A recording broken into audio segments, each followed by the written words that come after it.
दोस्तों, आज की क्लास में आप सबका स्वागत है। आज हम पढ़ने वाले हैं, आज हम प्रेजेंट जो क्लास है इसमें हम पढ़ने वाले हैं elements of planning. Elements of planning, PLANING, planning. नियोजन के तत्व, नियोजन के तत्व, एलिमेंट्स ऑफ प्लानिंग। आज प्रेजेंट जो हम क्लास है, इस क्लास में पढ़ने वाले हैं नियोजन के तत्व, एलिमेंट्स ऑफ प्लानिंग। नियोजन के तत्व, elements of planning. Elements of planning के अंदर हम वेरियस एलिमेंट्स की स्टडी करने वाले, OTPRSES। तो हम ऑब्जेक्ट, अलग ऑब्जेक्ट है, रूल्स है, पॉलिसी है, प्रोसीजर है, उद्देश्य, नीतियां, कार्यविधि, कार्यक्रम, कार्यविधि, कार्यक्रम, विधि, मेथड। मेथड के बाद में आ जाता है आपके पास नियम, रूल्स। रूल्स के बाद में आ जाता है बजट। इन सारे के सारे जो एलिमेंट्स है, इंपॉर्टेंट एलिमेंट्स है, जो प्लानिंग के लिए, नियोजन के लिए जो आवश्यक तत्व है, हम उन सभी तत्वों के बारे में अध्ययन करने वाले हैं। तो पहला तत्व आप देखिए, first element objective. Objective, objective, objective Hindi में आता है उद्देश्य। ऑब्जेक्टिव जो फर्स्ट एलिमेंट है प्लानिंग का, वो है ऑब्जेक्टिव, उद्देश्य। उद्देश्य के अंदर आप लिखिए, उद्देश्य नियोजन का मुख्य आधार है। Plan objective is the basement of planning. उद्देश्य नियोजन का मुख्य आधार है। यह नियोजन के प्रारंभ से अंत तक चलता है। यह नियोजन के प्रारंभ से अंत तक चलता है। Starting point two and point, planning के स्टार्टिंग पॉइंट से एंड पॉइंट तक चलता है। Objective is the basement of planning. Objective नियोजन का मुख्य आधार है, उद्देश्य नियोजन का मुख्य आधार है, जो प्लानिंग के स्टार्ट पॉइंट से एंड पॉइंट तक चलता है। जो प्लानिंग के स्टार्टिंग पॉइंट से एंड पॉइंट तक, जो प्लानिंग के स्टार्टिंग पॉइंट से एंड पॉइंट तक चलता है। जो ऑब्जेक्ट, जो गोल है ऑर्गेनाइजेशन का, जो ऑब्जेक्ट, जो गोल है ऑर्गेनाइजेशन का, वह ऑर्गेनाइजेशन के अंदर ऐसा ऑब्जेक्ट, ऐसा गोल, उद्देश्य संगठन में प्रत्येक स्तर पर, एट ऑल लेवल, संगठन में प्रत्येक स्तर पर क्लियर होना चाहिए। क्या होना चाहिए? क्लियर होना चाहिए, क्लैरिफाई होना चाहिए। उद्देश्य संगठन में प्रत्येक स्तर पर काम करने वाले व्यक्तियों को स्पष्ट होना चाहिए। Goal of organisation clear at all level and all person of organisation. Organisation का गोल, ऑर्गेनाइजेशन का ऑब्जेक्ट, ऑर्गेनाइजेशन के सभी स्तर पर क्लियर होना चाहिए, स्पष्ट होना चाहिए, ताकि व्यक्ति उस उद्देश्य को प्राप्त करने के लिए मन लगाकर कार्य कर सके। आया समझ में? Not only planning but also directing of all activities of organization based on objective of organization। संगठन के उद्देश्य पर न केवल प्लानिंग आधारित होती है, अपितु संगठन में की जाने वाली सभी प्रबंधकीय क्रियाएं भी उद्देश्य पर आधारित होती है। उस उद्देश्य को प्राप्त करने के लिए की जाती है। न केवल नियोजन, अपितु संगठन में की जाने वाली सभी क्रियाएं उस उद्देश्य को प्राप्त करने के लिए की जाती है। Not only planning but also directing of all activities of organisation done for getting object of organisation. संगठन के उद्देश्य को प्राप्त करने के लिए न केवल हम नियोजन करते हैं, अपितु सभी क्रियाओं को करते हैं।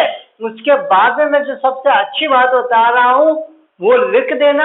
किथ डेविस ने ये बात बोली थी, no importance of planning without object.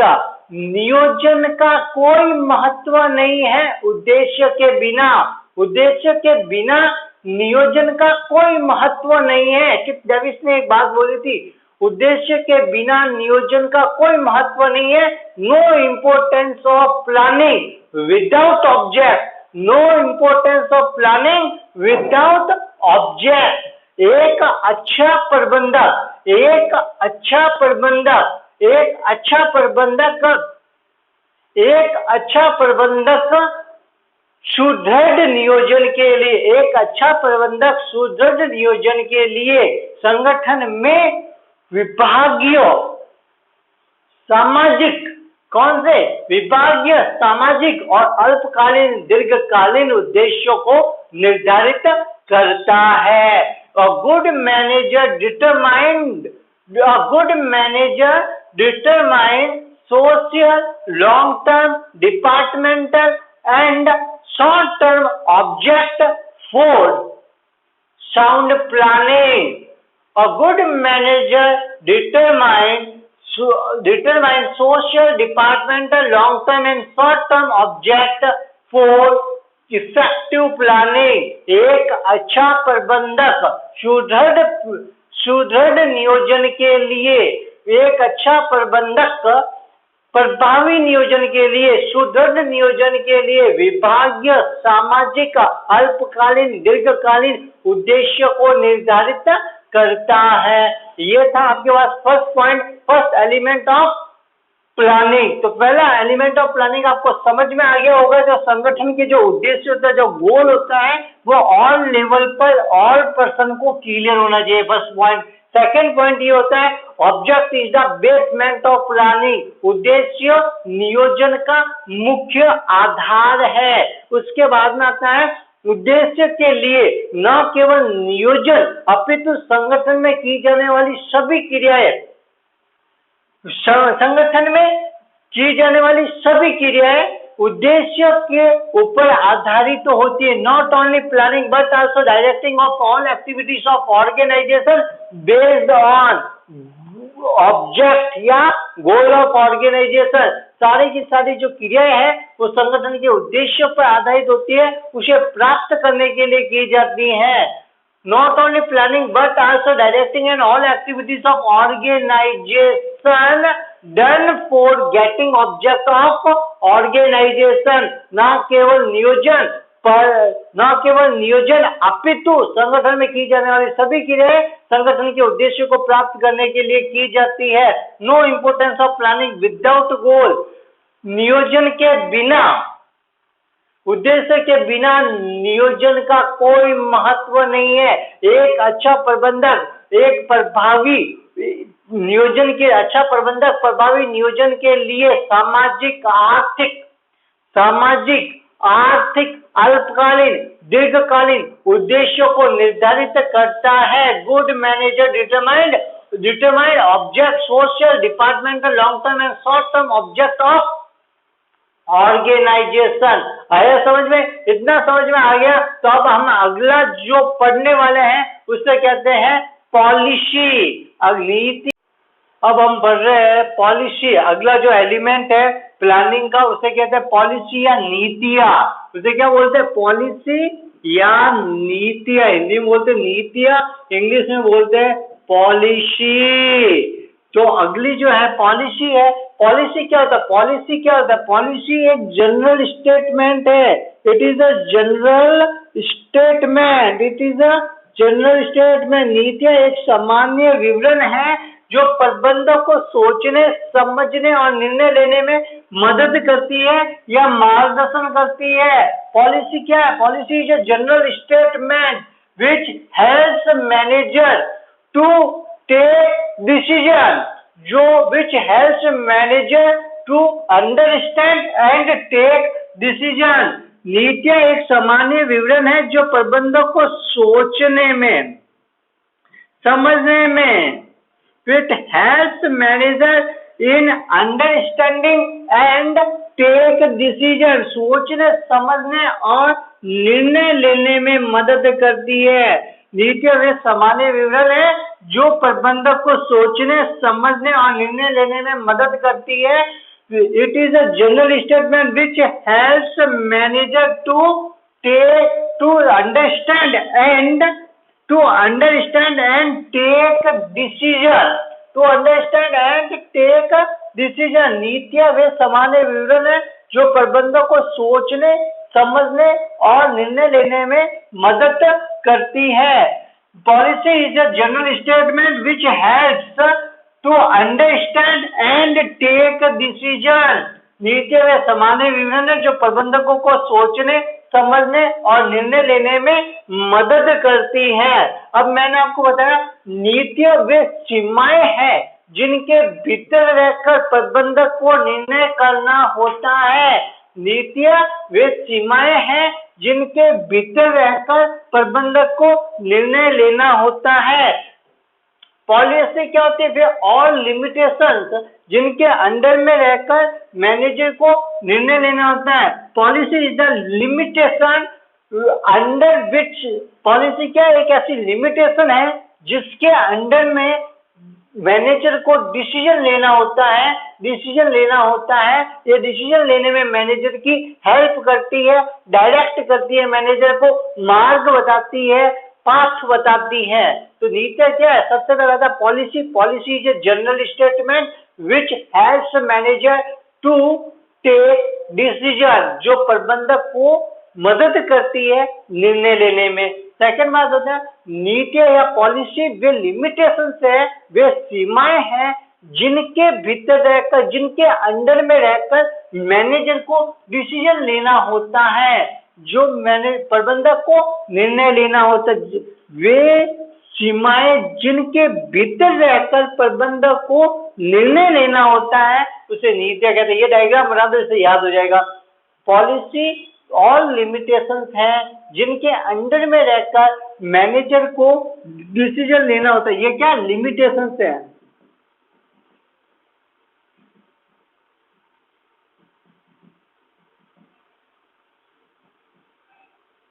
नीतियां वे सीमाएं हैं जिनके भीतर रहकर प्रबंधक को निर्णय लेना होता है। They policies are all those limitation जिनके अंडर में रहकर आपको डिसीजन लेना होता है। उसके बाद में आता है एडवांटेज ऑफ पॉलिसी नीतियों के लाभ। एडवांटेज ऑफ पॉलिसी के जो लाभ होता है, सबसे पहला होता है अलग अलग समय पर, क्या अलग अलग समय पर अलग अलग प्रबंधक द्वारा लिए गए निर्णय में एक रूपता,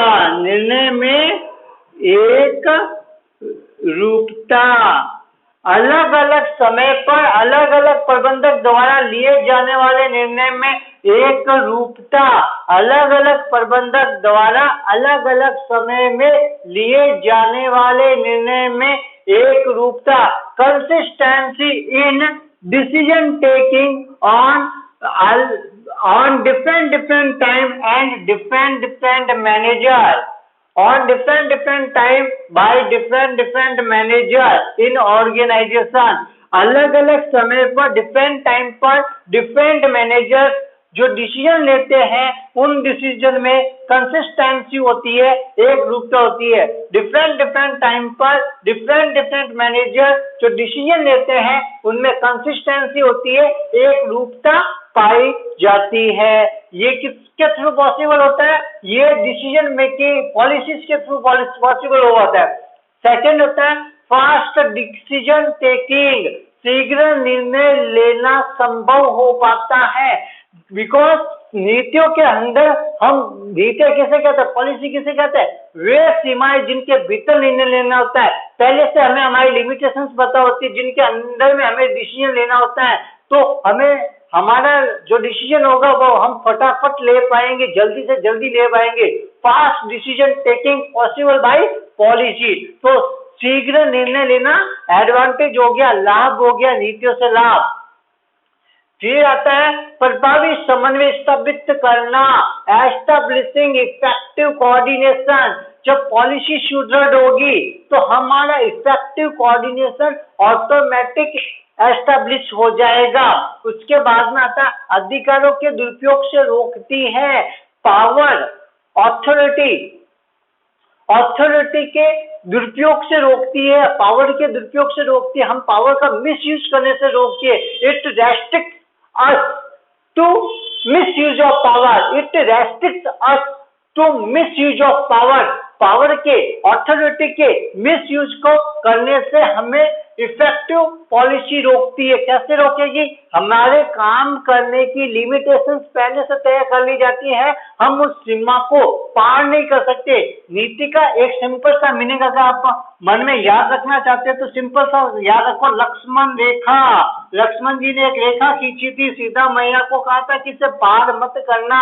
तो मैनेजर के लिए जो लक्ष्मण रेखा होती है, जो सीमा होती है जिसे पार नहीं करना है, उसे नीति कहते हैं। प्रबंधक के लिए जो सीमा है जिसे पार नहीं करना है, उसे नीति कहते हैं। लक्ष्मण रेखा जिसे पार नहीं करना, उसे नीति कहते हैं। वे सीमा जिनके भीतर रहकर सारा निर्णय लेना है, जिसे पार नहीं करना।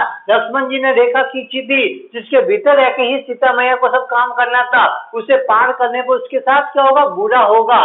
वैसे ही प्रबंधक के लिए एक लिमिटेशन कर दिया, अगर उसे पार करेगा तो उसके साथ बुरा हो सकता है। तो जैसे ही ये लक्ष्मण रेखा आप खींचोगे तो अधिकारों का दुरुपयोग ऑटोमेटिक रुक जाएगा, मिस यूज ऑफ पावर रुक जाएगा। उसके बाद आता पहल की भावना जागृत करना। क्रिएटिविटी में लिमिटेशन तय हो जाती है, उसका डिसीजन लेने में ये डायरेक्शन प्रोवाइड कर देता है, डिसीजन फटाफट ले पाते हैं, जिसके थ्रू उसके पास टाइम कंज्यूम हो जाता है। टाइम कंज्यूम होने पर उसका यूज करता है इनिशिएटिव, क्रिएशन ऑफ इनिशिएटिव में, क्रिएशन ऑफ इनिशिएटिव इमोशन, पहल की भावना जागृत करना।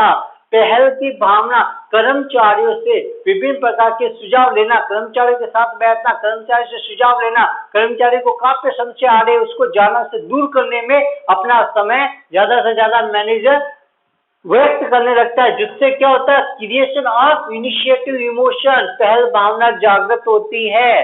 फिर आता है हेल्प इन एडमिनिस्ट्रेशन कंट्रोल, प्रशासनिक नियंत्रण में सुविधा। Help in administration control, help in administration control, ये प्रशासन में नियंत्रण स्थापित करने में मदद करता है, प्रशासन में नियंत्रण स्थापित करने में मदद करता है। तो आया समझ में पॉलिसी का मीनिंग? पॉलिसी का मीनिंग में एक बार वापस बता देता हूँ। पॉलिसी क्या होता है? एक general statement, it is a general statement. नीतियां एक सामान्य विवरण है जो प्रबंधक को सोचने, समझने और निर्णय लेने में मार्गदर्शन करता है। क्या? अंडरस्टैंड करने में और डिसीजन मेकिंग में। It helps in directing of manager for understanding and decision making. It helps manager for directing in understanding and decision making. ये प्रबंधक को सोचने, समझने और निर्णय लेने में मदद करता है। नीतियां वे मार्गदर्शक विवरण है, वे सीमाएं हैं जिनके भीतर रहकर प्रबंधक को निर्णय लेना होता है।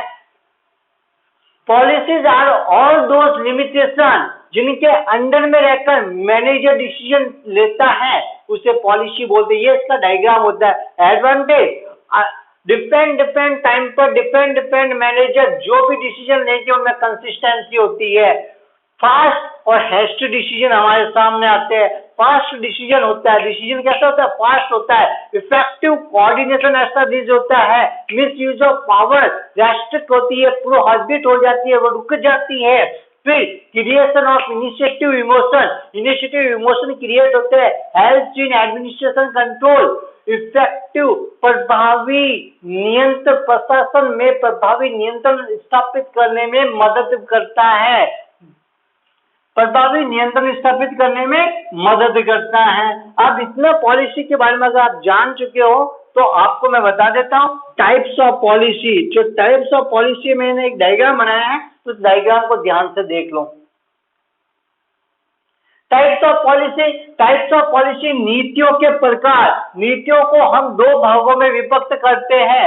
नीतियों के प्रकार दो भागों में विभक्त करते हैं। एक होता ऑर्गेनाइजेशन लेवल, संगठन के स्तर पर, संगठन के स्तर के आधार पर, on the basis of organisation level, on the basis of organisation level, on the basis of organisation level. और second on the basis of function, संगठन के स्तर के आधार पर, और on the basis of function, संगठन के कार्य के आधार पर। ये जो विभाजन है पॉलिसी का कहीं पे भी नहीं है, जो मैंने आपको विभाजन बताया है। इस विभाजन का जो डायग्राम बना के आगे है, जिसने एक बार याद कर लिया उसका बेड़ा पार है। पॉलिसी में से कोई भी क्वेश्चन रॉन्ग नहीं होगा। On the basis of organisation level, on the basis of function. पहला तो था organisation level. Organisation level meaning संगठन के स्तर के आधार पर। संगठन के स्तर के आधार पर तीन प्रकार की नीतियां होती है। Basic policy, general policy. देखो, बेसिक पॉलिसी, जनरल पॉलिसी और डिपार्टमेंटल पॉलिसी। आधारभूत नीति, सामान्य नीति और विभागीय नीति कहते हैं। फंक्शन के आधार पर होते परचेज पॉलिसी, क्रय नीति। परचेज पॉलिसी, क्रय नीति। सेल्स पॉलिसी, विक्रय नीति। प्रोडक्शन पॉलिसी, उत्पादन नीति। प्रोडक्शन पॉलिसी, उत्पादन नीति। वित्तीय नीति, फाइनेंस पॉलिसी। और पर्सनल नीति, प्रशासकीय नीति, पर्सनल पॉलिसी। ये होता है फंक्शन के बेसिस पे। फर्स्ट आता है आपके पास बेसिक पॉलिसी। बेसिक पॉलिसी में लिखो, हिंदी वाले लिखेंगे आधारभूत नीति, इंग्लिश वाले लिखेंगे बेसिक पॉलिसी। बेसिक पॉलिसी में आता है ये टॉप लेवल, उच्च स्तर के प्रबंधकों द्वारा बनाई जाती है। टॉप लेवल, उच्च स्तर के प्रबंधकों द्वारा बनाई जाती है। यह नीति विस्तृत होती है। It is wide policy. ये क्या होती है? वाइड होती है। यह नीति विस्तृत होती है। It is a wide policy. It is important for all. ये संगठन के सभी, it is important for all, ये सभी के लिए महत्वपूर्ण है। बेसिक पॉलिसी, आधारभूत नीति, यह संगठन के उच्च स्तर के प्रबंधकों द्वारा बनाई जाती है। यह संगठन के सभी स्तर के लिए महत्वपूर्ण है। यह संगठन के सभी स्तर और सभी व्यक्तियों के लिए महत्वपूर्ण होती है। यह विस्तृत नीति होती है। यह नीति विस्तृत होती है। यह सभी स्तर पर स्पष्ट होना आवश्यक है। सेकंड होता है जनरल पॉलिसी, सामान्य नीति। यह मध्यम स्तरीय के प्रबंधक द्वारा बनाई जाती है। It made by middle level manager. मध्य स्तरीय प्रबंधक द्वारा बनाई जाती है। मिडिल लेवल मैनेजर इसको प्रिपेयर करता है। Preparation of general policy by middle level manager. Second, area limited होता है, इसका क्षेत्र सीमित होता है। और थर्ड पॉइंट आता है, यह विशेष प्रकृति की होती है। यह विशेष प्रकृति की होती है, स्पेसिफिक नेचर की होती है। मिडिल लेवल मैनेजर बनाता है, इसका क्षेत्र सीमित होता है, विशेष प्रकृति की होती है। तीसरा आता है विभागीय नीति, डिपार्टमेंटल पॉलिसी। यह लो लेवल के प्रबंधक द्वारा, निम्न स्तर के प्रबंधक द्वारा बनाई जाती है। इसे सुपरवाइजर, फोरमैन द्वारा बनाया जाता है। डे टू डे वर्क में हेल्प करती है। डे टू डे वर्क की जो नीड्स है उसको फुलफिल करती है। दिन प्रतिदिन की कार्य की आवश्यकता को पूरा करती है। यह नीति दिन प्रतिदिन के कार्य की आवश्यकता को पूरा करती है। ये है on the basis of organisation level. तीन होती है, आधारभूत, सामान्य और विभागीय। ये तीनों नीति आपको मैंने अच्छे से बता दी है। फिर आता है on the basis of function, purchase policy, जो क्रय के लिए बनाई जाती है उसे क्रय नीति कहते हैं। जो उत्पादन के लिए बनाई जाती है, जो प्रोडक्शन के लिए बनाई जाती है उसे प्रोडक्शन पॉलिसी बोलते हैं। जो विक्रय के लिए बनाई जाती है उसे सेल्स पॉलिसी बोलते हैं। जो वित्त एकत्रित करने के लिए बनाई जाती है उसे फाइनेंस पॉलिसी या फाइनेंस कलेक्शन के लिए बनाई जाती है उसे फाइनेंस पॉलिसी बोलते हैं। वित्तीय नीति, पर्सनल पॉलिसी, जो प्रशासन के लिए बनाई जाती है, एडमिनिस्ट्रेशन के लिए बनाई जाती है उसे एडमिनिस्ट्रेटिव पॉलिसी बोलते हैं। तो यहाँ पे आपका पॉलिसी एंड होता है। जो अगला पोर्शन है, हमने एक पढ़ा था ऑब्जेक्टिव, सेकंड पढ़ लिया पॉलिसी, अगला होगा प्रोसीजर, फिर आ जाएगा रूल बजट। ऐसे करके हम एंड करने वाले हैं। तो हमने पॉलिसी को पूरा का पूरा पढ़ लिया, अच्छे से पढ़ लिया। और पॉलिसी में से हमेशा आपका क्वेश्चन आता है। आप सबसे इतनी रिक्वेस्ट है कि आप इस चैनल को लाइक कीजिए, सब्सक्राइब कीजिए, शेयर कीजिए, और हम मिलते हैं अगली नेक्स्ट क्लास में अगले एलिमेंट्स ऑफ मैनेजमेंट के साथ। तब तक के लिए बाय।